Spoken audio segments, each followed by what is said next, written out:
बिस्मिल्लाहिर्रहमानिर्रहीम। अस्सलाम वालेकुम students. Chapter number 1 MFA introduction to project appraisal. पहले इंट्रोडक्शन कर लेते हैं, मैं टीचर और आप मेरे स्टूडेंट्स, ठीक है भाई। अब आते हैं कि प्रोजेक्ट अप्रेजल है क्या मेरे बच्चों। कॉस्ट में डिसीजन मेकिंग पड़ी थी, ठीक है। Make or buy decision, shut down decision, limiting factor decision, one off contract decision, additional order decision, ठीक है। ये सारी डिसीजन मेकिंग जो आपने पढ़ी थी, इसमें टाइम टेन्योर कितना था? 1 साल। कहीं पर भी आपने कॉस्ट अकाउंटिंग में टाइम वैल्यू ऑफ मनी को अप्लाई नहीं किया, इसलिए इसे कहते हैं शॉर्ट टर्म डिसीजन मेकिंग। कौन सी डिसीजन मेकिंग? आज मैं आपके साथ डिस्कस करने लगा हूं लॉन्ग टर्म डिसीजन मेकिंग। क्या डिस्कस करने लगा हूं? Long term decision making. Short term decision making cost accounting में पड़ी है। परचेजिंग है, इन्वेंट्री लेवल्स डिसाइड करना, इन्वेंट्री कंट्रोल डिसाइड करना, make or buy decision etcetera. Long term decision making में क्या सिखाऊंगा? Building a new factory, replacing existing production setup, decision about investment. ये है main area, decision about investment proposal. होगा क्या बेटा, मैं आपके सामने एक इन्वेस्टमेंट अपॉर्चुनिटी लेकर आऊंगा और वो 1 साल की नहीं होगी बल्कि मोर देन 1 पीरियड की होगी। कोई भी प्रोजेक्ट जब स्टार्ट होता है तो हमसे क्या करवाएगा? आउटफ्लो। क्या करवाएगा? आउटफ्लो। बदले में फ्यूचर में क्या लाएगा? इनफ्लो। पहले ये बताएं कि शेयर होल्डर की जिंदगी का मकसद क्या होता है? हाँ, प्रॉफिट को मार दो क्रॉस। तुम आए हो बिजनेस में अपनी वेल्थ को मैक्सिमाइज करने, तो लिखो the primary objective of share holders investment. The primary objective of share holders investment. The primary objective of share holder investment. उसी तरह जान मारनी है जिस तरह जान मारते आए हो इंट्रो में, R1 में, कॉस्ट में, और अब R2 के बाद MFA में। शर्मिंदा नहीं करवाना मार्केट में। क्या लिखा है? The primary objective of share holder investment, नीचे लिखें कॉमा इन्वर्टेड कॉमा में, to maximise the wealth, to maximise the wealth.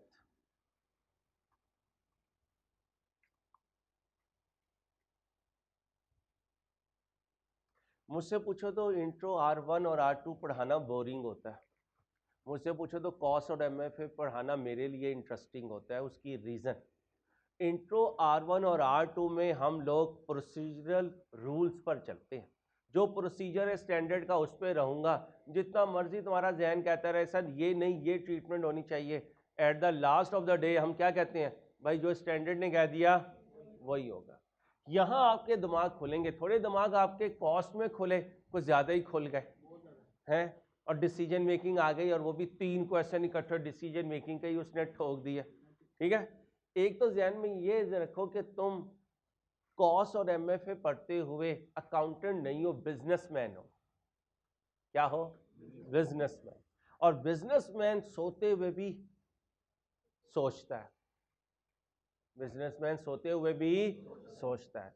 अब मुझे बताओ, तुम्हारे सामने एक प्रोजेक्ट आएगा और वो कहेगा लाओ यार पैसा लगाओ, और तुम कौन हो? बिजनेसमैन। कहां लगाओगे पैसा? जहां प्रॉफिट नहीं, प्रॉफिट तुम्हारी जिंदगी से दफन हो गया, दफन कर दो उसे। चलो मिट्टी डालो उस पे। किसे दफन कर रहे हैं? प्रॉफिट। प्रॉफिट दफन हो गया। अब किसी ने प्रॉफिट कहा ना तो उल्टे हाथ की आएगी। क्या करने आए हो? वेल्थ को मैक्सिमाइज। अंसारी 2 दूनी 5 करने आए हैं। 2 दूनी, हाँ वैसे 4 होते हैं, हम 5 करने आए हैं। इसलिए तो ये मजेदार सब्जेक्ट है, क्योंकि यहां हम प्रॉफिट पे नहीं रहेंगे, अकाउंटिंग पॉलिसी पे नहीं रहेंगे, स्टैंडर्ड के रूल्स पे नहीं रहेंगे। जिसका दिमाग जितना तेज चलेगा वो उतना पैसा ज्यादा कमाएगा। तो हम क्या करने आए? वेल्थ को मैक्सिमाइज करने। अब बताओ, कोई भी बिजनेसमैन नोट कहां फेंकेगा? जहां से ज्यादा वापस आएगा, जहां से ज्यादा। अब मुझे बताओ ऑनर पहले दिन आकर सुबह सवेरे 9 बजे अपनी टेबल पे बैठकर क्या मांगेगा? प्रॉफिट स्टेटमेंट या बैंक स्टेटमेंट? Bank statement. भाई ये सोच बदलनी है तुमने। सोच बदलोगे तो पेपर हाथों में इस तरह इंशाल्लाह घूमेगा। तुम यहाँ प्रॉफिट घुमाने नहीं आए, तुम अपनी वेल्थ को मैक्सिमाइज करने आए हो। दौलत वहां लगाऊंगा जहां से बदले में ज्यादा दौलत आए। एक लगाऊं तो 2 आए, एक लगाऊं तो 3 आए। तो सोचना तुमने कैश के हिसाब से है। किसके हिसाब से नहीं सोचना? प्रॉफिट के हिसाब से नहीं सोचना, कैश के हिसाब से सोचना। ठीक है, क्या सिखाने लगाऊं? इन्वेस्टमेंट प्रपोजल को अप्रेस करना। क्या करना? अप्रेस करना। मैं कौन? मैं बिजनेसमैन। तुम कौन? Business opportunity providers. कौन? तुम सारे मेरे लिए क्या लेकर आए हो? अपॉर्चुनिटी लेकर आए हो। किसकी अपॉर्चुनिटी को यस करूं? जहां ज्यादा वेल्थ मैक्सिमाइज हो रही हो। ये नहीं कहना जहां ज्यादा प्रॉफिट मैक्सिमाइज हो रहा है, जहां ज्यादा वेल्थ में। अभी ये अज्यूम कर लो कि पैसा मेरी जेब में है, बड़ा पैसा है, पैसा मेरी जेब में है। वो अलहदा बात है कि 12 दिन के बाद तो मैं ये भी कहूंगा कि भाई इन्वेस्टमेंट अपॉर्चुनिटी लाए, मैंने इस वाली अपॉर्चुनिटी को यस कर लिया, अब इसी को कहूंगा जा मेरे लिए पैसा लेकर आ। वो कहेगा तू क्या करेगा? मैं क्या कहूंगा? मैं दिमाग लगाऊंगा। पैसा तू ही लेके आएगा, पैसा लेकर आएगा। जो तूने अपॉर्चुनिटी दी है वहां मैं लगाऊंगा, वहां से पैसा मल्टीप्लाई करूंगा। जब प्रोजेक्ट एंड होगा तेरा पैसा तुझे दे दूंगा, बाकी पैसा जेब में डालूंगा। यही एमएफ है। खाली हाथ है, ये देखो जेब खाली है। आज ही दिखा देता हूं, ये देखो। वो वैसे भी नहीं देती है कुछ, ये जेब खाली है, जेब खाली है। अब इसमें क्या आएगा? पहले पैसा आएगा। कौन लाएगा? ये लाएगा। अभी मैं ये अज्यूम करूं कि पैसा आ चुका है, ये पैसा लाने को कहूंगा सोर्सेज ऑफ फाइनेंस। क्या सिखाऊंगा? फिर उसकी एक कॉस्ट भी कैलकुलेट करूंगा, लेकिन सब बाद में। अभी थोड़ा रेडीमेड काम। मेरी जेब में क्या है? पैसा, बड़ा पैसा है। वो मरियम नवाजबाजी कह नहीं रही मैं दूंगी मैं दूंगी, और तू कहां से देगी? है हमारा ही पैसा। लेकिन वो रोज नारा लगा रही है कि पैसा मैं दूंगी, पैसा मैं दूंगी। मांग के कौन लाएगा? क्या नाम है नए वजीर खजाना का? औरंगजेब कुछ नाम है, सिकंदर औरंगजेब। वो पैसा लेकर आएंगे अगर ले आए। फिलहाल तो बेचारों के पास कुछ नहीं।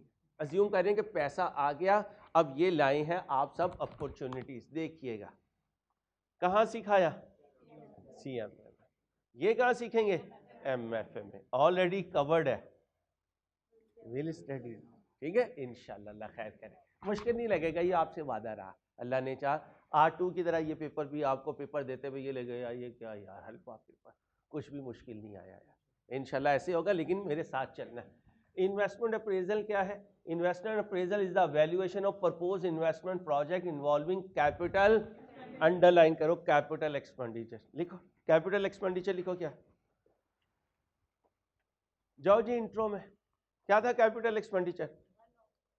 Capital expenditure fix asset buying. क्या? Fix asset buying. तो आज भी क्या करेंगे? फिक्स एसेट को बाय करेंगे, और बाय करके उस पर काम करेंगे। काम करेंगे तो वहां से पैसा जनरेट करेंगे।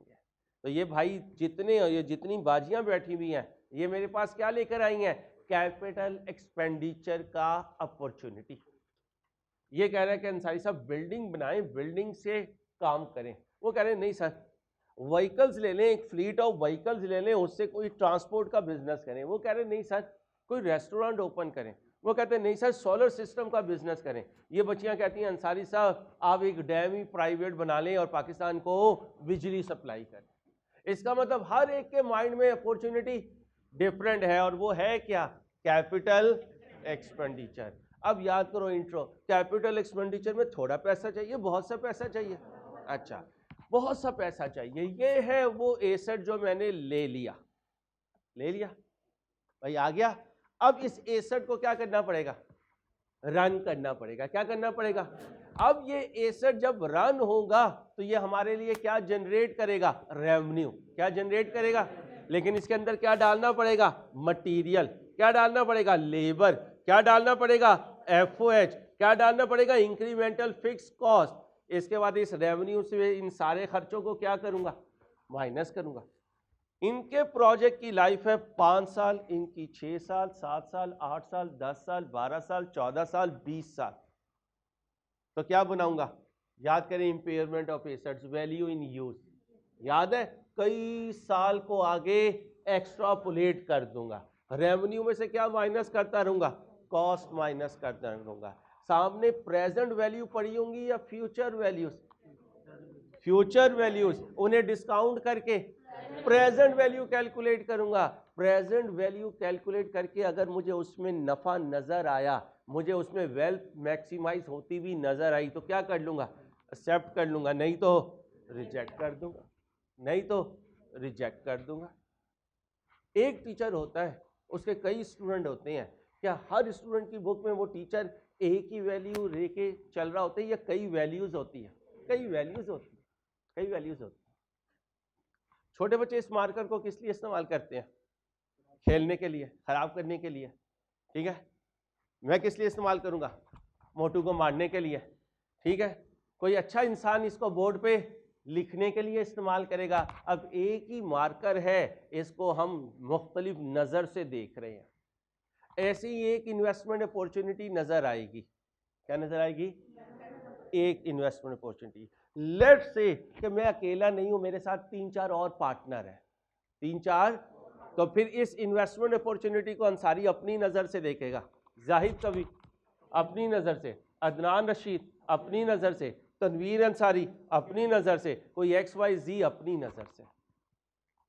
मैं अपने मेथड से एवेल्युएट करूंगा, वो अपने मेथड से एवेल्युएट करेंगे, तो एक ही इन्वेस्टमेंट अपॉर्चुनिटी को एवेल्युएट करने के कई मेथड होते हैं। मैं आपको 5 सिखाऊंगा, कितने सिखाऊंगा, 5। हेडिंग बनाएं, इन्वेस्टमेंट अप्रेजल, इन्वेस्टमेंट अप्रेजल।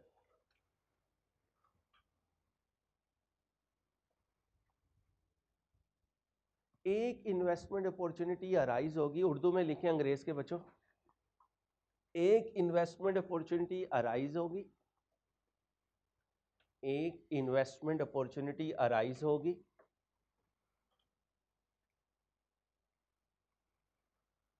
उससे रिलेटेड इनफ्लो एंड आउटफ्लोस, क्या कहा, उससे related inflows and outflows multi period को अफेक्ट करेंगे। उससे रिलेटेड बोले इनफ्लो एंड आउटफ्लो किसको अफेक्ट करेंगे, मल्टी पीरियड्स को अफेक्ट करेंगे।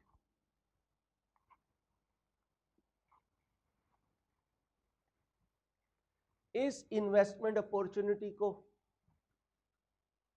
हम एवेल्युएट करेंगे, इस इन्वेस्टमेंट अपॉर्चुनिटी को हम एवेल्युएट करेंगे।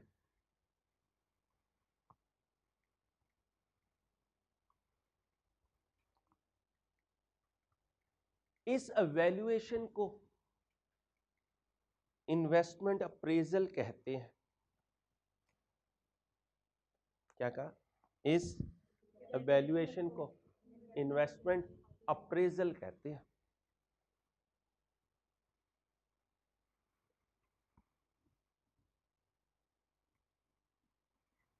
पांच एवेल्युएशन मेथड्स हैं, कितने लिखे, एवेल्युएशन मेथड्स या अप्रेजल मेथड, कुछ भी कह लो, एवेल्युएशन मेथड्स।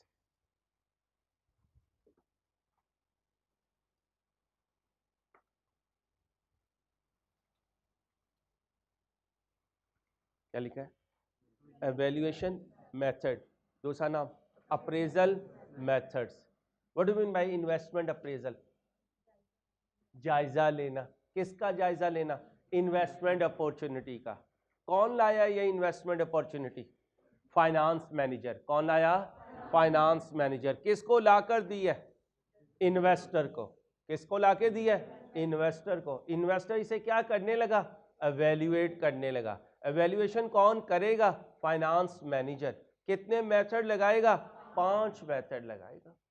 कितने मेथड लगाएगा, 5 मेथड लगाएगा। डेप्रिसिएशन के कितने मेथड थे, 5 थे। तो अप्रेजल के भी कितने मेथड है, 5 मेथड हैं। इन्वेस्टमेंट अपॉर्चुनिटी 1 साल पर बेस कर रही है या मल्टीपल ईयर्स पर? मल्टीपल ईयर्स पर बेस कर रही है। अब देखें 5 मेथड्स कौन से हैं। 5 मेथड्स कौन से हैं? नंबर 1 पे back period method, number 2 accounting rate of return method, number 3 net present value method, number 4 internal rate of return method, number 5 discounted pay back period method. क्या ये स्क्रीन पर मेरे सामने? इन्वेस्टमेंट अपॉर्चुनिटी 1 साल के लिए, मल्टीपल पीरियड के लिए, मल्टीपल पीरियड के लिए कितने मेथड से उसका जायजा लूंगा? 5। पहला मेथड, दूसरा, तीसरा, चौथा, पांचवा। 2 मेथड्स में टाइम वैल्यू ऑफ मनी को कंसिडर नहीं करूंगा, बाकी 3 मेथड्स में टाइम वैल्यू ऑफ मनी को कंसिडर करूंगा। पे बैक पीरियड मेथड में time value of money consider नहीं होगा। Accounting rate of return method में time value of money consider नहीं होगा। Net present value method, IRR method और discounted pay back period method, इन तीनों में टाइम वैल्यू ऑफ मनी को कंसिडर करूंगा। क्यों करूंगा ये भी बताऊंगा, क्यों नहीं करूंगा ये भी बताऊंगा। इन 2 मेथड्स के साथ बुकलेट्स लाए? यार ये तो फाउल है ना, मैंने कहा भी था बुकलेट्स लेकर आनी है यार। ऐसे नहीं करना, अगर पहली अटेम्प्ट में पास हो ना फिर मेरे तरीके से चलना है, अपना तरीका नहीं करना। अब लिखे मेथड के साथ, कल से बुकलेट के बगैर नहीं आना। पे back period method, non discounted cash flow method. क्या कहा? Non discounted cash flow method, bracket में लिख लें, प्रेजेंट वैल्यू कंसिडर नहीं होगी। क्या कंसिडर नहीं होगी? प्रेजेंट वैल्यू कंसिडर नहीं होगी। Number 2 ARR method, accounting rate of return को मैं शॉर्ट फॉर्म में क्या कहूंगा? ARR method.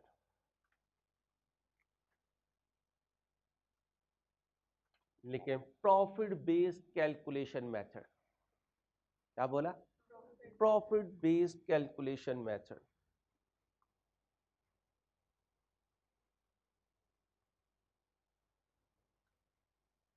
Time value consider नहीं होगा,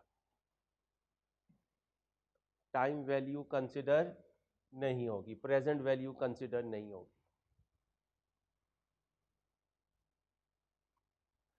अगले 3 मेथड लिखें और साथ लिखें प्रेजेंट वैल्यू कंसिडर होगी। अगले तीनों मेथड लिखें, नेट प्रेजेंट वैल्यू मेथड लिखें, IRR मेथड लिखें, discounted pay back period method लिखें।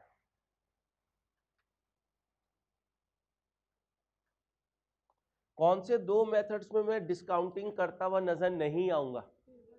पे बैक और ARR में। कहां डिस्काउंटिंग करता हुआ नजर आऊंगा? नेट प्रेजेंट वैल्यू मेथड में, IRR मेथड में। और ये 5 मेथड किस लिए हैं? टॉप पे पढ़ो, इन्वेस्टमेंट को अप्रेस करने की टेक्निक्स। एक इन्वेस्टमेंट अपॉर्चुनिटी अराइज हुई है, डिसीजन लेना है कि इसमें इन्वेस्ट करें या ना करें। कितने मेथड से देखूंगा? 5। हर एक के अपने अजम्पशंस होंगे, हर एक का अपना फार्मूला होगा, हर एक का अपना डिसीजन रूल होगा, हर एक के अपने एडवांटेजेस होंगे, हर एक के अपने डिसएडवांटेजेस होंगे। तो कह सकता हूं एक पर्टिकुलर मेथड में सारी 5 काम करेंगे। कितने काम करेंगे? 5। पहला काम क्या करेंगे?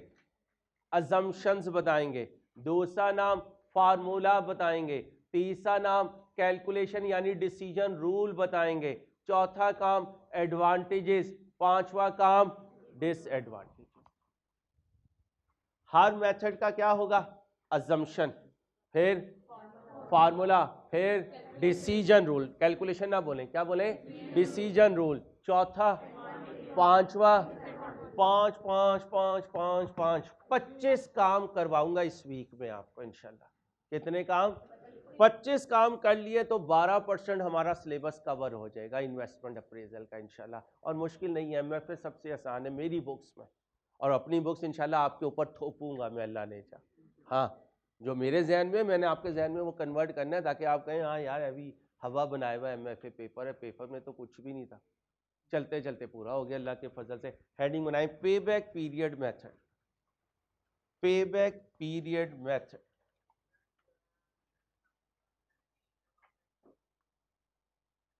पे बैक पीरियड मेथड।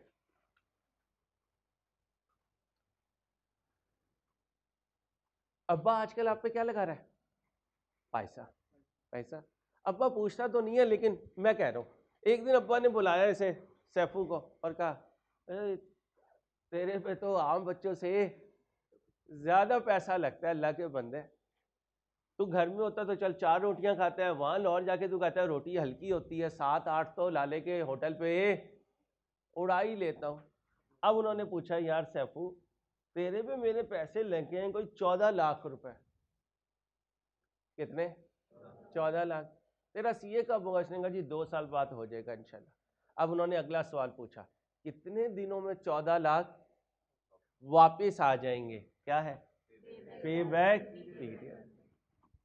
आज ये भाई कह रहे हैं अंसारी इस प्रोजेक्ट में पैसा लगा, मेरा पहला सवाल है ये पैसा कितने सालों में वापिस आ जाएगा? इसे कहते हैं पे बैक पीरियड। अगर इस बेस पर डिसीजन लूंगा तो इस मेथड को क्या कहेंगे? पे बैक। अब लिखें क्या लिखा था पे बैक पीरियड में? Initial investment. Initial investment.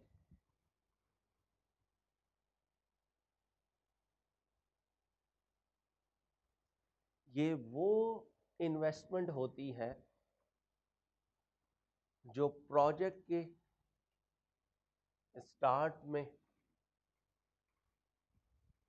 Cash outflow होता है। क्या कहा? कि वो इन्वेस्टमेंट होती है जो प्रोजेक्ट के स्टार्ट में कैश का आउटफ्लो होता है।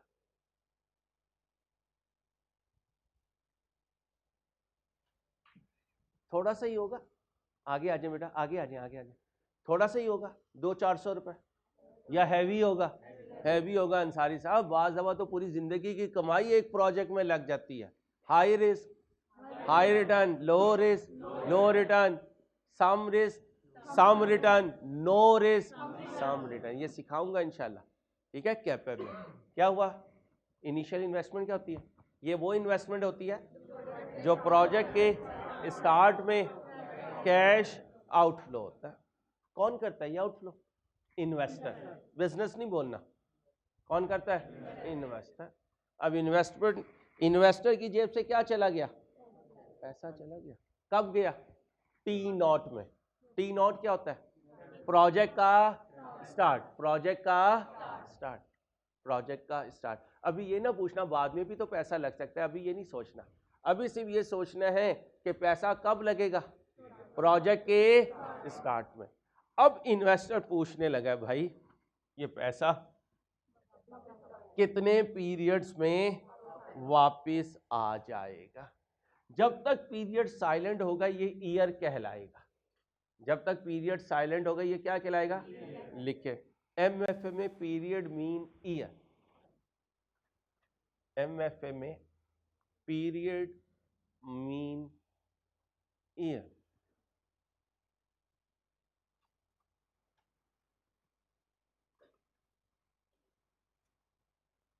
FAR1 interpretation liquidity versus profitability. याद है? What do mean by liquidity? Cash की पोजीशन। Profitability return. Profitability return. हम लाहौरियों की लिक्विडिटी ज्यादा थी और शेखों की प्रॉफिटेबिलिटी ज्यादा थी। क्या सवाल पूछ रहा हूं मैं फाइनेंस मैनेजर से? भाई साहब पैसा कब वापस आ जाएगा? सोच के जवाब देना। मैं लिक्विडिटी पे फोकस कर रहा हूं या प्रॉफिटेबिलिटी? मैं लिक्विडिटी पे फोकस कर रहा हूं। मैं तो ये पूछ ही नहीं रहा कि क्या कमाऊंगा, मैं तो ये कह रहा हूं जो मैंने लगाया है वो कब वापस आ जाएगा। क्यों? याद रखना पैसा जब तक दूसरे की जेब में है, मेरा पैसा जब तक दूसरे की जेब में है रिस्क ज्यादा है। जब वो पैसा मेरी जेब में वापस आ गया तो रिस्क कम हो गया। तो इस मेथड में मैं प्रॉफिटेबिलिटी पर फोकस करूंगा या लिक्विडिटी पर? लिक्विडिटी पर। लिखे, इस मेथड में इन्वेस्टर अपनी लिक्विडिटी पर फोकस करेगा। इस मेथड में इन्वेस्टर अपनी लिक्विडिटी पर फोकस करेगा।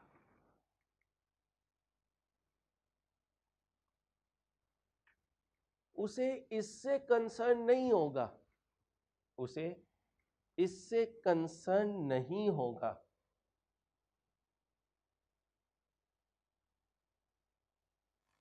कि प्रोजेक्ट से कितना कमाऊंगा,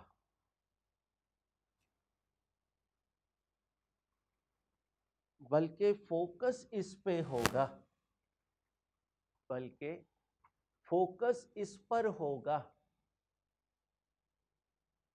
अपना लगाया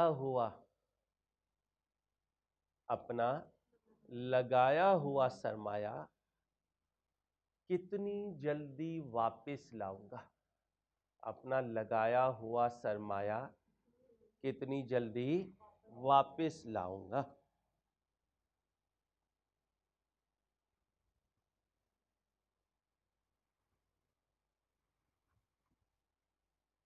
जितने पीरियड में सरमाया वापस आएगा, क्या कहा?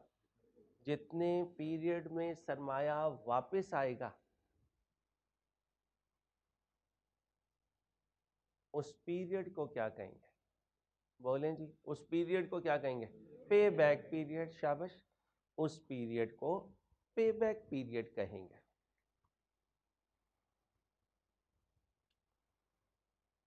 एक और मजे का पॉइंट सुन लीजिए। R1 R2 में वन वे ट्रैफिक होती है, टीचर लीड करता है, स्टूडेंट फॉलो करते हैं। लेकिन कॉस और MFA में टू वे ट्रैफिक होती है। आपने मेरे साथ साथ चलना है, आपने मेरे साथ साथ चलना है। इसमें ये नहीं होगा आप कहेंगे कि यार रूल है, कोई रूल नहीं है, सारा दिमाग का खेल है, सारा दिमाग का खेल है। कहाँ पहुंचे थे? अच्छा, अब भूल जाओ कि तुम मुंशी हो। तुम कौन हो? नहीं, बिजनेसमैन, इन्वेस्टर। तुम्हारे पर्स में क्या है? दौलत। उस दौलत को कहां लगाने आए हो? इन्वेस्टमेंट अपॉर्चुनिटी में। दौलत लाए हो तुम, दौलत। दौलत तुमने फेंक दी कहां? प्रोजेक्ट में। क्या ख्वाहिश है तुम्हारी? पैसे कब? पैसे जितने पीरियड में वापस आएंगे उसे क्या कहते हैं? पे बैक पीरियड। अब बताओ, तुम अपने दिमाग को हाजिर करके तुम अपने पैसे को जल्दी वापस लेना चाहोगे या लेट वापस लेना चाहोगे? जल्दी लेना चाहोगे तो फिर बताओ तुम कौन से प्रोजेक्ट को यस करोगे, जिसका पे बैक पीरियड लॉन्गर हो या शॉर्टर हो? शाबाश। तो लिखें, हम उस प्रोजेक्ट की तरफ कॉन्सेंट शो करेंगे। मैंने तो नहीं बुलाया, बुलाया था? अच्छा, बताता हूं, फिर बाद में बताता हूं। हम उस प्रोजेक्ट की तरफ अट्रैक्शन शो करेंगे जिसका पेबैक पीरियड शॉर्टर हो।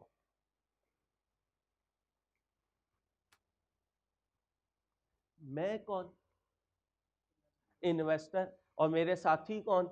इन्वेस्टर। अब इन्वेस्टर एक कमरे में अपने आप को बंद कर लेंगे और लॉक कर लेंगे, और सारे इन्वेस्टर बैठकर एक प्लान बनाएंगे और क्या कहेंगे? यार 4 साल वाला प्रोजेक्ट हमारे लिए एक्सेप्टेबल है, 4 साल तक हम अपनी रकम को लोगों के हवाले कर सकते हैं, लेकिन उसके बाद पैसा अपने पास वापस आ जाना चाहिए, इससे ज़्यादा रिस्क नहीं लेना चाहिए। एक और शेख बैठा हुआ कहता है, अंसारी 4 साल किसने देखे हैं भाई साहब? 2 साल। उधर एक बट बैठा हुआ था, उसने कहा शेख साहब आप अपने पैसे लें और चलें। शाबाश, चलें, शाबाश, जाएं। आप जाएं किसी बैंक में पैसे लगाएं, क्योंकि वहां रिस्क जीरो है, लेकिन फिर रिटर्न भी नहीं। जीरो नहीं कहना, सम है। इसलिए तो बैंक में रिस्क जीरो होता है, लेकिन कुछ रिटर्न होता है। बस डर नहीं होता कि पैसा डूब जाएगा, डर नहीं होता पैसा। हाँ, जब आप बिजनेस की दुनिया में, बिजनेस के समुद्र में अपना पैसा फेंकोगे तो वहां रिस्क होगा। जब रिस्क होगा तो डूब भी सकता है। लेकिन अब हम क्या कह रहे हैं, प्लान बना रहे हैं। शेख साहब क्या कह रहे थे, 2 साल जी, अराइन जी 3 साल, भट्ट साहब 4 साल, एग्री हो गया 3 साल। अब हम बाहर आए, आप बैठे हुए हो, कौन है, मुंह धोश बेटा, इन्वेस्टर है, इन्वेस्टर बन गई है, वाह इन्वेस्टर हम हैं भाई साहब, आप हैं फाइनेंस मैनेजर, आप क्या लेकर आए हैं, इन्वेस्टमेंट अपॉर्चुनिटी। अब हम अनाउंस कर रहे हैं, हम उस प्रोजेक्ट को एक्सेप्ट करेंगे जिसका पे बैक पीरियड 4 साल या उससे 3 साल या उससे कम होगा। उठ चल, चल ना जा यार, पीछे बैठ, और पीछे, और पीछे, कैमरे से हट जाए, कैमरे से हट जाए, हम नहीं देखना चाहते आपको, हम नहीं देखना चाहते आपको। ये कौन सा फाइनेंस मैनेजर था जिसे उठा के मैंने बाहर भेज दिया, इसका पास जो अपॉर्चुनिटी थी उसका पे बैक पीरियड 3 साल से ज्यादा था।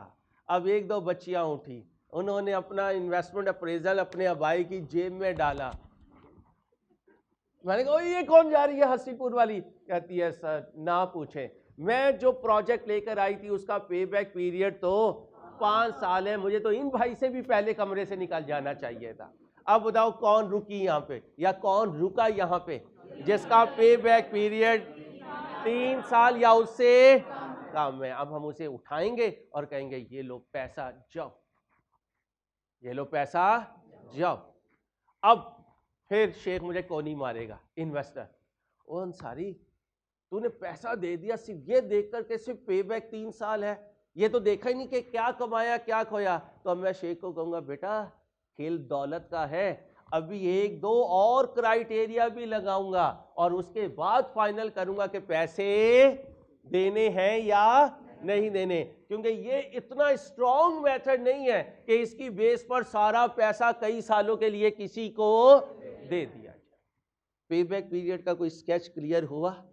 अब 2 तरह के कैश फ्लोज होते हैं, एक इवन कैश फ्लोज होते हैं, एक अनइवन होते हैं। इवन का मतलब कांस्टेंट, अनइवन का मतलब नॉन कांस्टेंट। तो लिखो प्रोजेक्ट से कैश इनफ्लो 2 अंदाज से मिला करेंगे। प्रोजेक्ट से कैश इनफ्लो कितने अंदाज से मिलेंगे बेटा? 2। Number 1 even cash inflows, even cash inflows. What do you mean by even cash inflow? Constant cash inflow. और दूसरे uneven cash inflows, ये कौन से होंगे? Non constant, non constant. Speed तेज हो तो बताना है।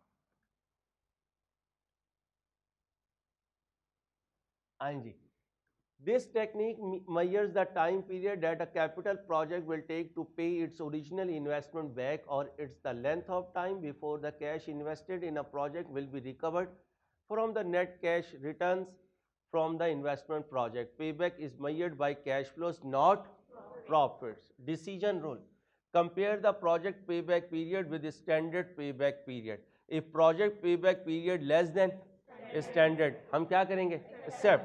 If project payback period greater than standard, we will।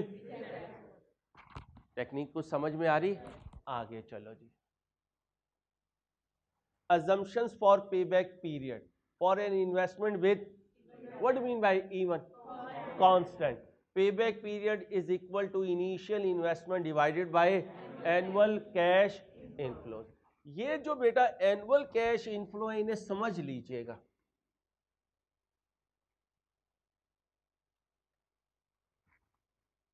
जब मैं प्रोजेक्ट लगाऊंगा तो हर साल कुछ इनफ्लो होंगे और हर साल कुछ आउटफ्लो होंगे।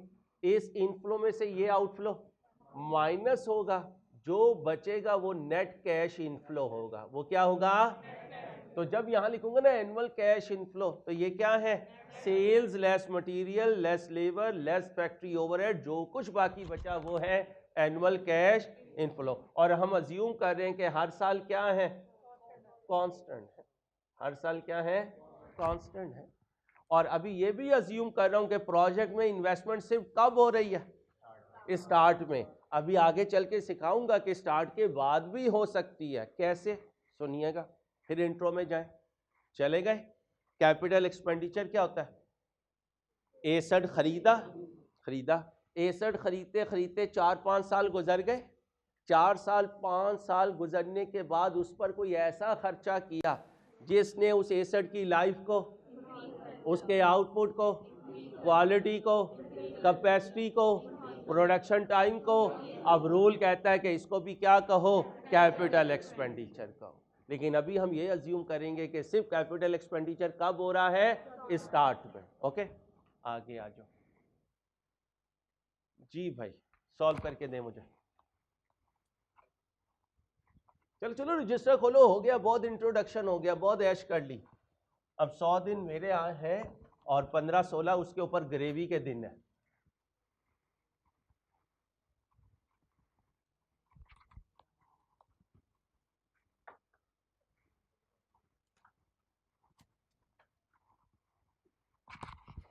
जी भाई, इनिशियल इन्वेस्टमेंट कितनी की है? 20 lakh. Annual cash benefit equal in each year कितना? 5 लाख। फार्मूला क्या है? इनिशियल इन्वेस्टमेंट कितनी? 20 लाख डिवाइडेड बाय 5 लाख।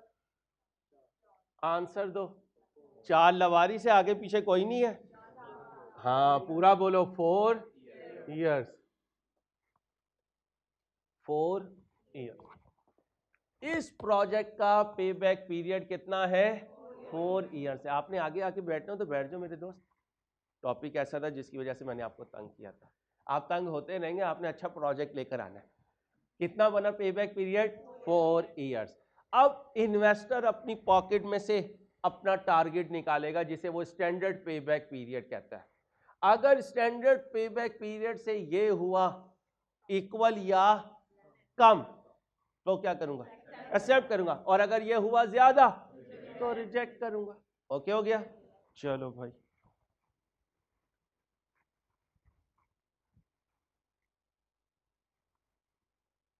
यही था जी बच्चों, सॉल्व करके दें।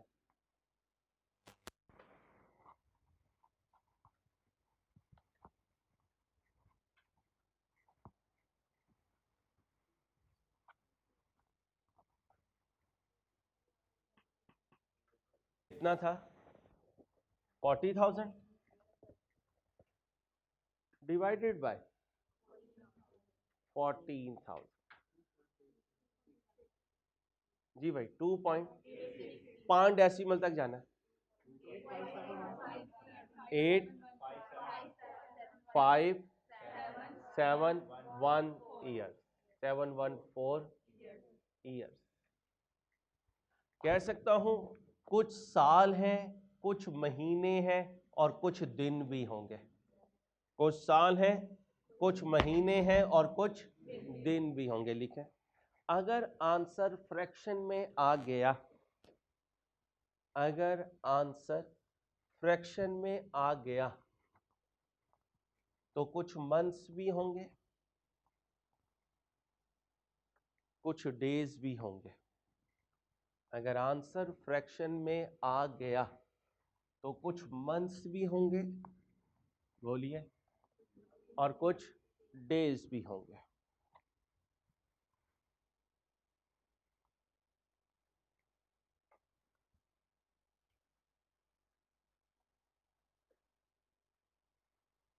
देखिएगा जरा, आंसर बना 2.86 ईयर्स। ये 2 क्या है? ये तो ईयर्स हो गए। आगे क्या है? 0.86। अब बताएं कितने महीने होते हैं साल में? 12। 0.86 को 12 से मल्टीप्लाई करें।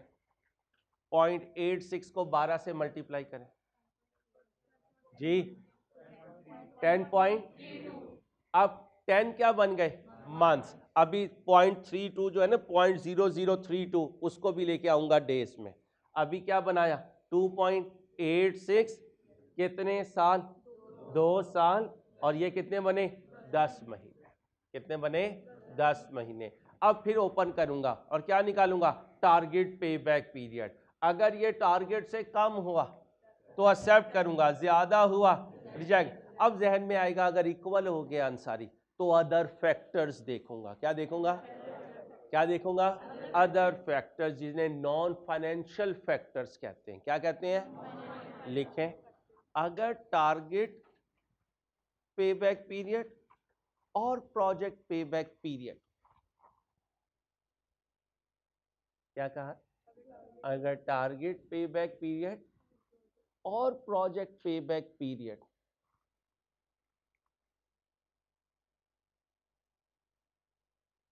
सेम हो गए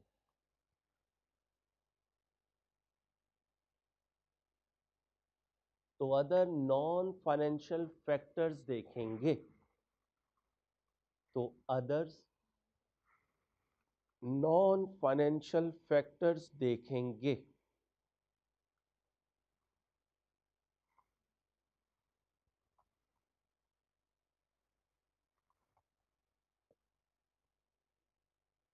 क्या कहा? अदर नॉन फाइनेंशियल फैक्टर्स देखेंगे। सॉल्व करके दें।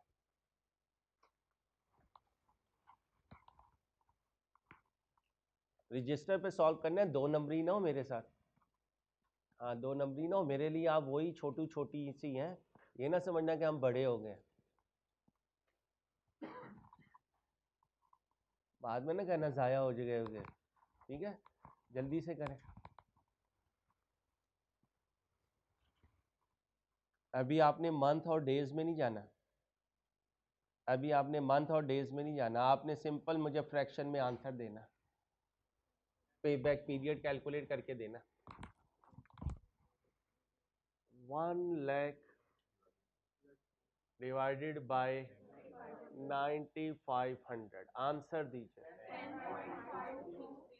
5263 ईयर्स। बस काफी है, इतना भी अंसारी शेख नहीं है, आपकी मेहरबानी। ओके हो गया? अच्छा जी, आए जी। साल कितने बने भाई? 10 साल। आगे क्या है? 0.5263।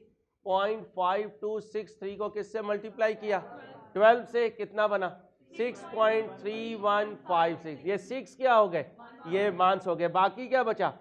3156, 0.3156। अब बताएं एक महीने में कितने दिन? 30। किससे मल्टीप्लाई किया? कितना बना? 9.5 डेज। अब बताएं कितने साल, कितने मंथ और कितने डेज? 9.5 डेज। कभी एग्जामिनर पूछता नहीं है, लेकिन आपको ऐसे आना चाहिए। कहीं मंथ्स में चला जाए तो आप परेशान ना हो। कॉपी करें।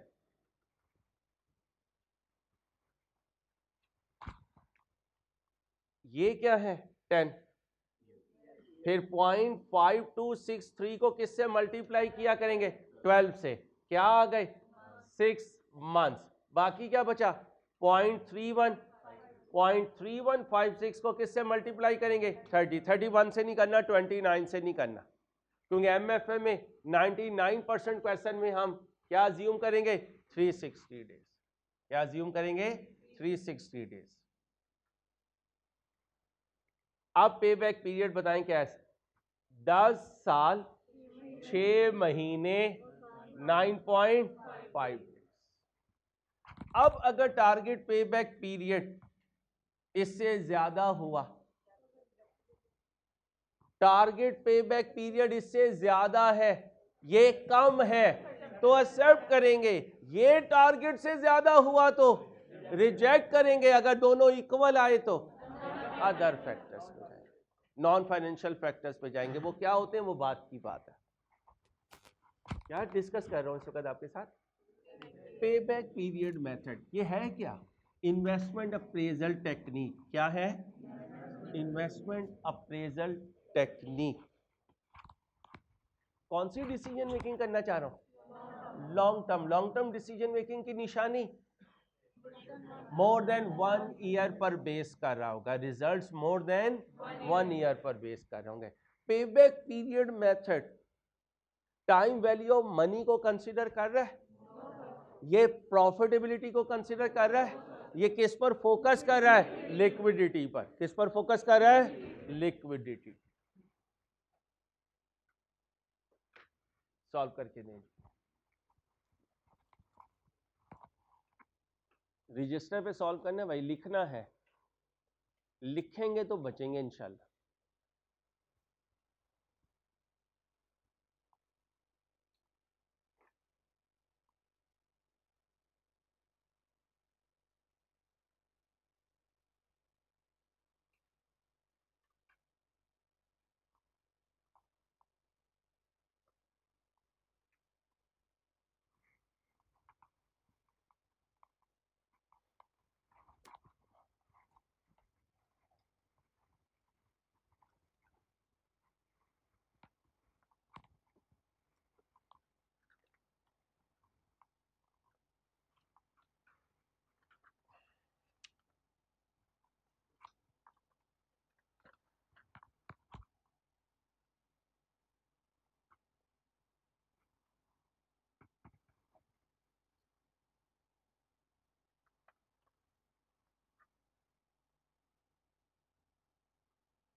जो होमवर्क आएगा वो रोज़ करना है। आज से ही आपका डिस्कशन ग्रुप जो है वो स्टार्ट हो जाएगा। डिस्कशन ग्रुप में आपको जवाब आते रहेंगे, ठीक है? दिन ज़ाया नहीं करने को। जी भाई, Delta company is planning to purchase a machine known as machine X. Machine X would cost 25,000 and would have a useful life of 10 years। मेरे नोट्स में आपको सम टाइम पाउंड और डॉलर नज़र आएंगे, उसकी रीज़न सुन लीजिए। एमएफए जो है सिर्फ 4 अटैम्प्ट हुई हैं, ये 5वीं अटैम्प्ट है जो एमएफए की आई है। इससे पहले एमएफए का पेपर जो है वो इंटर लेवल पे नहीं होता था, बीएफडी होता था, ठीक है? इसलिए आईकैप की बुक में और आईकैप के पास पेपर में मटेरियल बहुत कम है, और मुझे मटेरियल को वहाँ लेकर जाना है जहाँ मटेरियल ले जाकर आपको एमएफए का पेपर जो है वो आसान तरीन लगना शुरू हो जाए। तो आपने करेंसी पे फोकस नहीं करना, ठीक है बेटा? With a zero salvage value, कितने लाइफ है? 10 साल। और यूजफुल लाइफ के बाद साल्वेज वैल्यू, अब जहन जहाँ कहाँ जाएगा? वो डेप्रिसिएशन। हालांकि इस मेथड से डेप्रिसिएशन का कोई ताल्लुक नहीं है। Expected annual cash inflow of the machine is 10,000। एक साल में कितना आ रहा है? 10। मैंने इन्वेस्टमेंट कितनी की है? तो फिर 25,000 डिवाइडेड बाय, आंसर दीजिए 2 अब जाकर देखें टारगेट किस में है, ईयर्स में कितने साल? तो कह सकता हूँ 2.5 ईयर्स लेस देन 3 ईयर्स। क्या करूँ? प्रोजेक्ट को एक्सेप्ट कर लें। प्रोजेक्ट को compute payback period of machine X and conclude whether not the machine would be purchase if the maximum desired payback period of Delta company is 3 years. हमारा payback period standard या target से कम है, we should accept the project as per as payback period method is concern. वो अलहदा बात है कि ये इतना बेसिक मेथड है, सिर्फ इसकी बेस पर हम अपनी इन्वेस्टमेंट का रिस्क नहीं लेंगे। अभी इस मेथड को सीखेंगे, ये मेथड क्या कहता है। अभी तक मैंने एनुअल कैश इनफ्लो को क्या रखा है? कांस्टेंट नहीं बोलना, इवन। अब क्या करूंगा? अनइवन। अब क्या करूंगा बेटा? जिस सब्जेक्ट की जो मेथोडोलॉजी होती है ना, हमने वही वर्ड्स फोकस करने हैं, उसी से हमारी चीजें अच्छी तरीके से तैयार होंगी, ठीक है? पढ़ें जी। assumption for payback period method for an investment with uneven cash flow। अच्छा, एक बात और है इस सब्जेक्ट की खासियत, ये ऐसा सब्जेक्ट नहीं है कि वहां से शुरू होगा और नोट बनते बनते वहां चला जाएगा। ऐसा नहीं होगा। टेबल बनाए जाओ, ठोके जाओ, फिर जर्नल एंट्री ठोको, फिर लेजर ठोको, फिर नोट ठोको, फिर एक्सट्रैक्ट ठोको। ना, कुछ नहीं ठोकना यहाँ कुछ नहीं ठोकना। यहाँ दिमाग है तो टॉपिक तैयार है, दिमाग नहीं है तो टॉपिक तैयार नहीं है। ये sukoon.com है। इसलिए देखें, R2 की क्लास 1.25 घंटे की होती थी, MFA की क्लास 1.25 घंटे की। 1.25 घंटे की क्यों? या आता है या नहीं आता। दिमाग चलेगा तो आता है, दिमाग नहीं चलेगा तो नहीं आता। ये नहीं होगा मैं स्टैंडर्ड पागलों की तरह पढ़ाई जाऊँ आपको, ऐसे नहीं होगा, ठीक है। For an investment with uneven cash flow, इसे नहीं पढ़ना। मुश्किल इंग्लिश तो पढ़नी नहीं आपने, देसी अंदाज से आपने एमएफए सीखना है, क्योंकि एमएफए लैंग्वेज का काम नहीं है, किसका काम है? दिमाग का, ठीक है भाई। चलो क्वेश्चन पढ़े, अभी सिर्फ क्वेश्चन पढ़े, बुकलेट नहीं लाए हुए यार। चलो पढ़ो भाई, पीडीएफ शेयर कर दिया कर दिया। मोबाइल खोलें अपना, मोबाइल खोलें जल्दी से।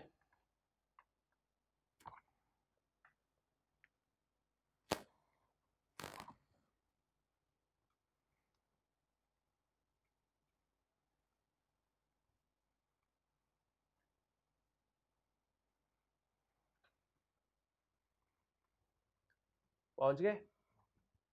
चलो जी, गर्मी नहीं आना है इसलिए मैं कौन सा ले आया? मैंगो ले आया, ठीक है। Mango limited company requires all investment project to pay back their initial investment within 3 years। तो टारगेट पे बैक कितना है? It is considering a new project requiring a capital outlay. Capital outlay ये examiner की terminology है, वो initial investment को sometime क्या कहेगा? कैपिटल आउटले, ठीक है। कितना है? 1,40,000 on plant and equipment and an investment of ₹20,000 in working capital. अब सुनो भाई,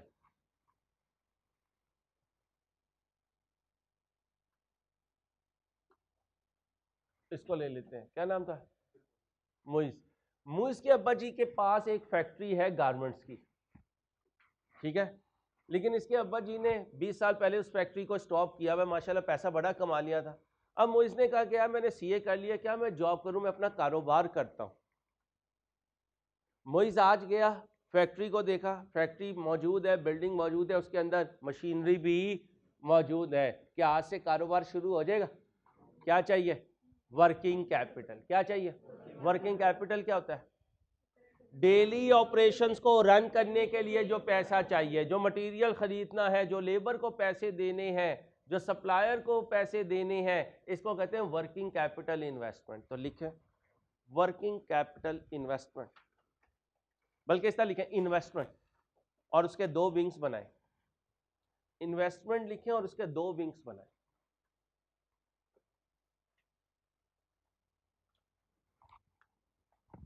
इन्वेस्टमेंट लिखें और उसके दो विंग्स बनाए।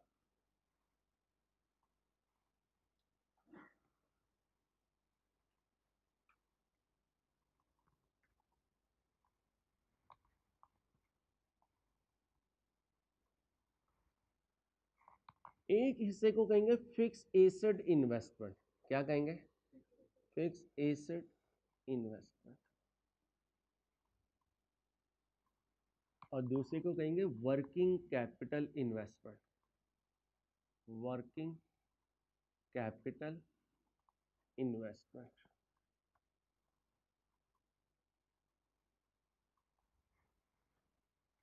क्वेश्चन साइलेंट हुआ तो ये भी T0 में होगी और ये भी T0 में होगी अगर क्वेश्चन साइलेंट हुआ।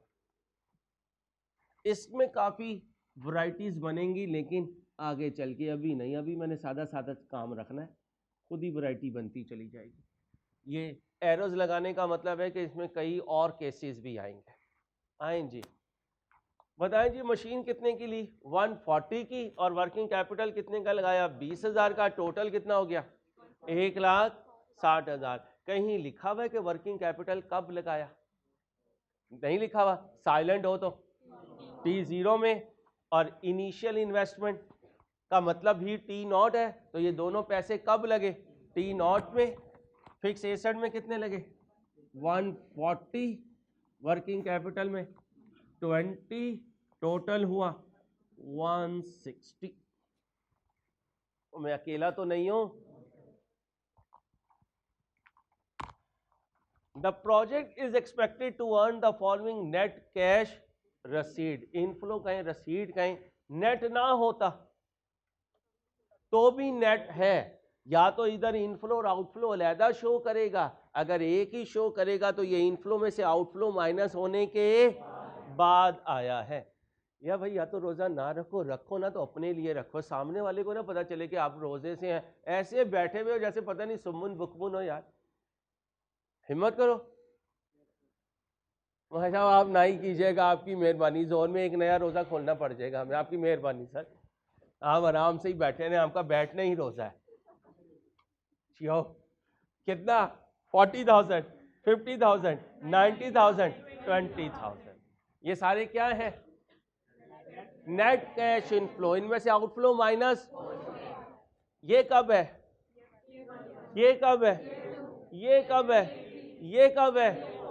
ये फ्यूचर वैल्यूज है, ये फ्यूचर वैल्यूज है। कर दूं इन्हें प्रेजेंट वैल्यू में कन्वर्ट? नहीं, सारा पे बैक पीरियड कर रहे हैं, और आपने पहले लिखवाया है कि पे बैक पीरियड में टाइम वैल्यू ऑफ मनी को कंसिडर नहीं करना। इवन है अनइवन है? अनइवन है। क्या कहता है भाई, क्या कहता है? Advice should the investment be undertaken. क्या इसने टारगेट बताया? कहाँ बताया? वो कहा, पूरा बोर्ड ही वो है, ये 3 इयर्स। अब आओ बेटा, अब हम एक काम करेंगे, इधर लिखेंगे ईयर। क्या लिखेंगे? ईयर। इधर लिखेंगे कैश फ्लो। क्या लिखेंगे? और इधर लिखेंगे क्यूमुलेटिव कैश फ्लो। क्या कहेंगे? Cumulative cash.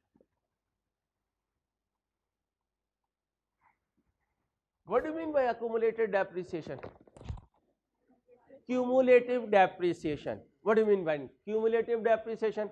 आज तक की डेप्रिसिएशन को क्यूमुलेटिव कहते थे, तो फिर क्यूमुलेटिव कैश फ्लो क्या बना? आज तक का कैश फ्लो। आज तक के कैश फ्लो को क्या कहोगे?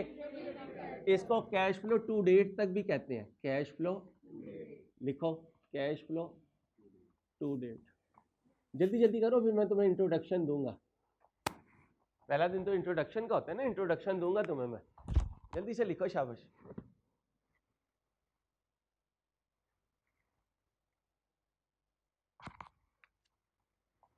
सबसे पहले कौन से चाचू? T0, फिर T1, फिर T2, उधर जाके देखें कितने तक जाऊं? T3 और फिर T4। अब बताएं जी, T0 में आया या गया? ओए ओए गए, तो गया ही है यार। कितना गया? 1,60,000 गया। क्यूमुलेटिव में क्या? 160 और साथ क्या कहूंगा? गया। 160 ज्यादा हो गया, एक जीरो ज्यादा। चलो अब बताओ T1 में कितना आया? 40,000। क्यूमुलेटिव बताओ। 1,00,000। तो तुम्हें आता है, मैं ऐसे ही डर के बैठे हुए माशाल्लाह। 120। T2 में कितना आया? 50,000। कितना? 70,000। फिर 90,000 अद्दे ना, 90,000 कितना हुआ? 20,000 पॉजिटिव। 20,000। फिर कितना हुआ? 20,000। बोलो जी, 40,000 पॉजिटिव। अब जरा ध्यान से सुनना, अगर कहीं किसी साल के मुकाबले में ठोक के जीरो आ जाए क्यूमुलेटिव में, तो इसका मतलब पे बैक पीरियड होल नंबर्स में आ गया। समझ आई बात? दोबारा सुनो, यहां चलते चलते कहीं जीरो आ जाता तो उसके पैरेलल जो साल होता वो ही पे बैक पीरियड होता, क्योंकि यहां जीरो आने का मतलब जो गया था वो वापस आ गया। ऐसे ही है, तो कह सकता हूं होल नंबर में पे बैक पीरियड नहीं है। यहां क्या है? नेगेटिव। यहां इसका मतलब इसके दरमियान में कहीं पे बैक पीरियड बना, इसके दरमियान में यहां कहीं जीरो आया होगा और वो नजर नहीं आ रहा, वो नजर। अच्छा जी, F1 में एक लाइन लिखी हुई आया करती थी कुछ क्वेश्चंस में, profits are accrued evenly through the year, आता था, उसका मतलब क्या होता था? पर क्वार्टर सेम है, पर मंथ सेम है, पर डे सेम है। ये अजम्पशन एमएफए में भी ऐसे ही अप्लाई होगी। वरना ये भी तो कह सकते हैं ये आने वाला कैश फ्लो साल के तीसरे क्वार्टर के किसी एक पर्टिकुलर दिन में आ गया, किसी मंथ के पर्टिकुलर मंथ एंड पे आ गया। नहीं, ये जो 40,000 आया, ये साल में अगर 12 महीने हैं तो हर महीने में इक्वली आया, हर वीक में इक्वली आया, हर डे में। लिखो, अगर क्वेश्चन साइलेंट हुआ अगर क्वेश्चन साइलेंट हुआ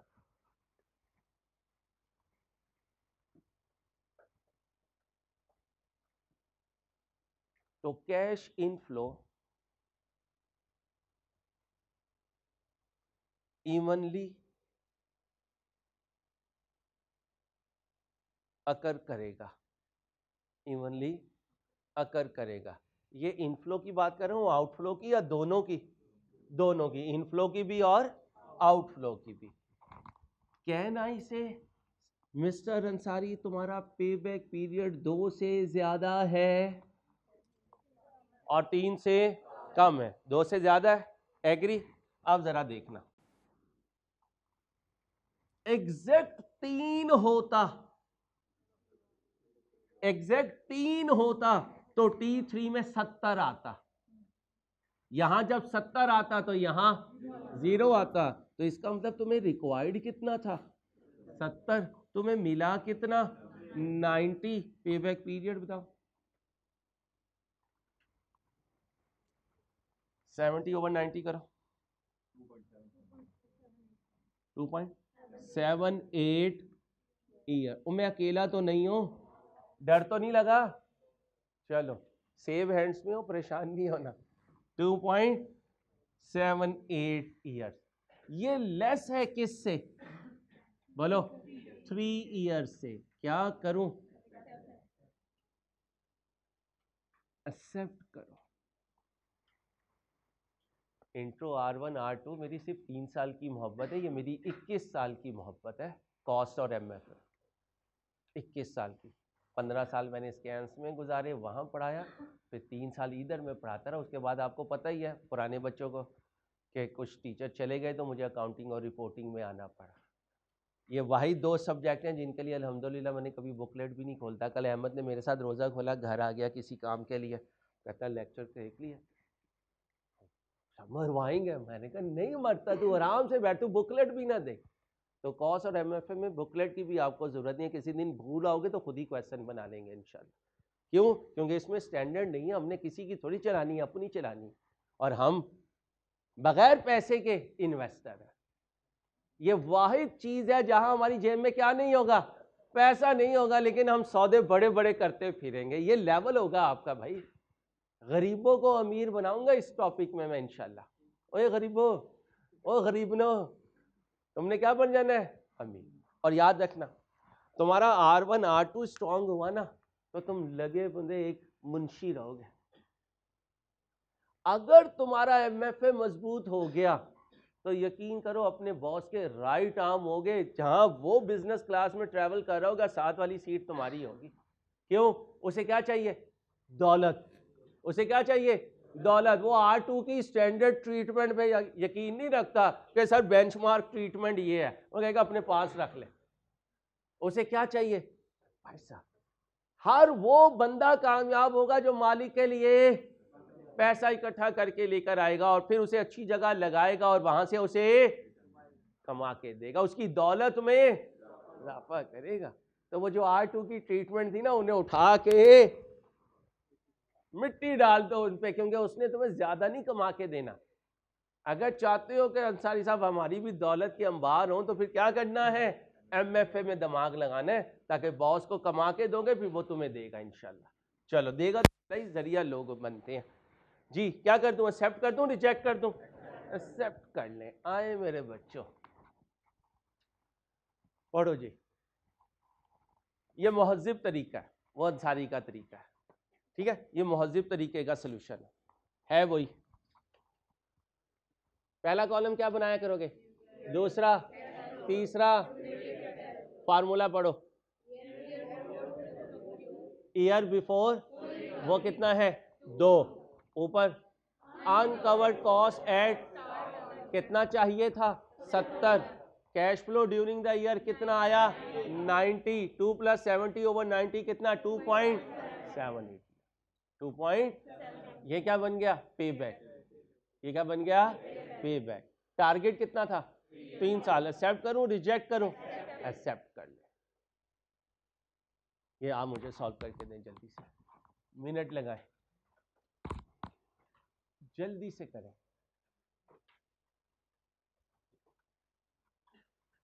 फॉर्मेट ऐसे ही बनाना है, year cash flow, cumulative cash flow.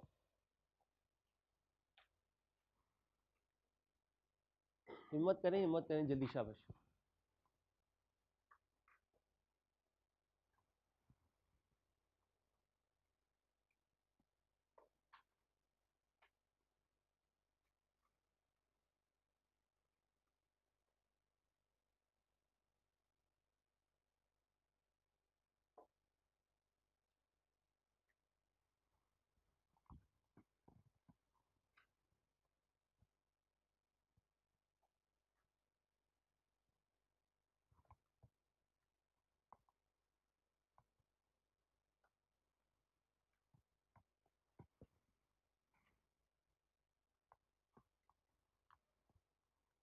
आज से अम्मा अब्बा कोई ताना देना तो उन्हें कहना बस हमने ऐसा सब्जेक्ट पढ़ना शुरू कर दिया जिसमें दौलत ही दौलत है, थोड़ा सा टाइम दे, बस 4 महीने, फिर देखें कितनी दौलत कमा के लाएंगे हम इंशाल्लाह।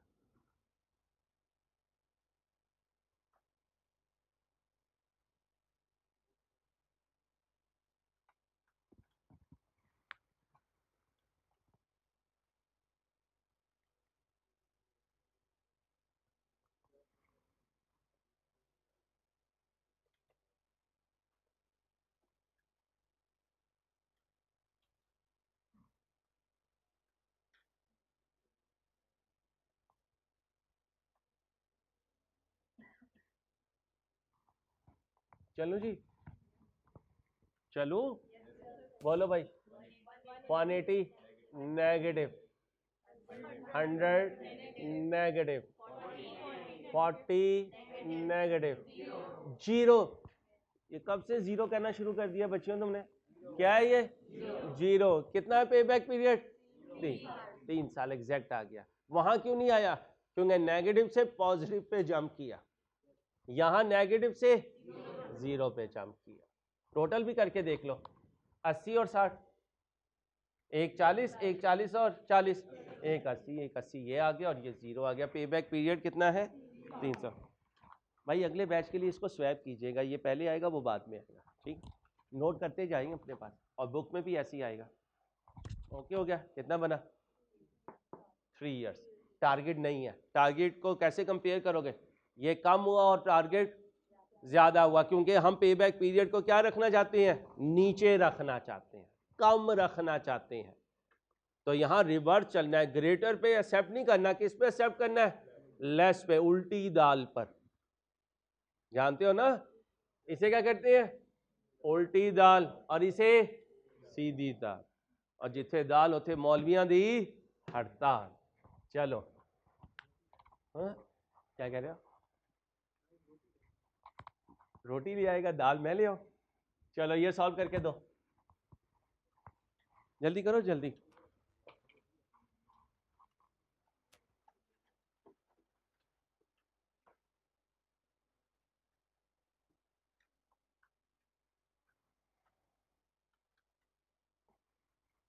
तुम अपना पूरा टाइम ही ले लिया करना, 10 मिनट तुमने क्या करना, मैंने क्या करना, अपना पूरा टाइम ही ले लेना। आप इतने खूबसूरत नहीं है बेटा, बचपन में भी इतने खूबसूरत नहीं थे, वो तो वजन की वजह से लोग गोद में उठा लिया करते थे। छोड़ दे, आटू की बात नहीं करनी है, बुरी बात।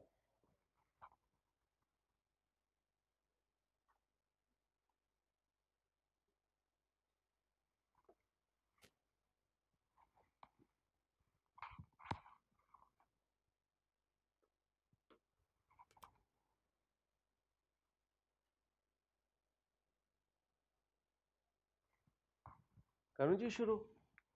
कितना है? 40 नेगेटिव, फिर 20 नेगेटिव, फिर 4 नेगेटिव, फिर 8 पॉजिटिव, फिर 16, फिर 24, फिर 28। नेगेटिव तक कितना है? 2। रिक्वायर्ड कितना था भाई? रिक्वायर्ड कितना था? 4। आया कितना? 12। आंसर दें। 2.33 ईयर्स। 2.33 ईयर्स। लो बेटा, कौन सी टेक्निक सिखा रहा हूं? पे बैक पीरियड मेथड। मिटा दो जी बेटा। हाँ बेटा, प्रोजेक्ट का मतलब ही क्या है? Fix asset. तो इसका मतलब जब प्रोजेक्ट एंड होगा तो फिक्स एसेट को उठाकर मार्केट में स्क्रैप करेंगे। याद है कबाड़न? ये कबाड़न पैसे दे रही है बेटा, ठीक है। अभी ये जहन में रखना है कि सिर्फ फिक्स एसेट में इन्वेस्टमेंट है। क्यों? वर्किंग कैपिटल जो होता है ना, वो कबाड़न के हाथों नहीं सेल होगा, इसलिए ये कहानी आगे आगे बनेगी। अभी ये समझें ये फिक्स एसेट की रेजिडुअल वैल्यू है।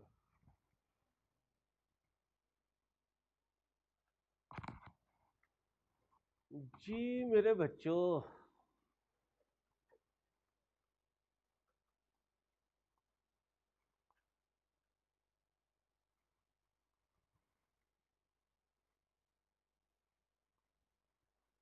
क्या आ गया? प्रॉफिट। क्या आ गया? प्रॉफिट। कैलकुलेट क्या करना है? पे बैक पीरियड। सारी क्वेश्चन गलत बनाया तूने। नहीं मेरे चंदा, मेरे लाल, मेरे प्यारे, कैश में से डेप्रिसिएशन माइनस कर दो तो प्रॉफिट, प्रॉफिट में डेप्रिसिएशन ऐड कर दो तो कैश। तो लिखो profit is equal to cash flow minus depreciation. Profit is equal to, profit is equal to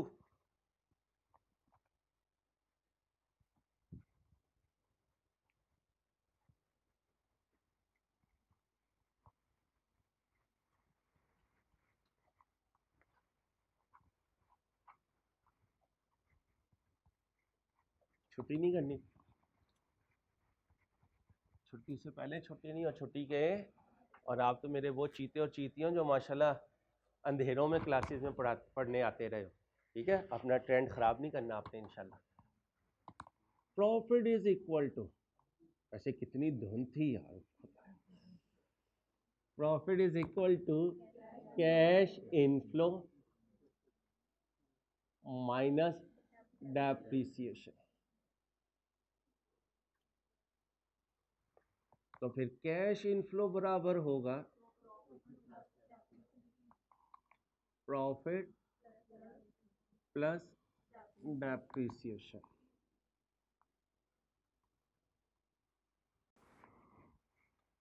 okay हो गया? अब ये क्या है? Accounting profit. ये क्या है? Accounting profit. इसमें क्या ऐड करेंगे? डेप्रिसिएशन। कहाँ पहुंचेंगे? और फिर पे बैक पीरियड कैलकुलेट करेंगे, लेकिन कल करेंगे इंशाल्लाह। अपना ख्याल रखिएगा। अल्लाह हाफिज़।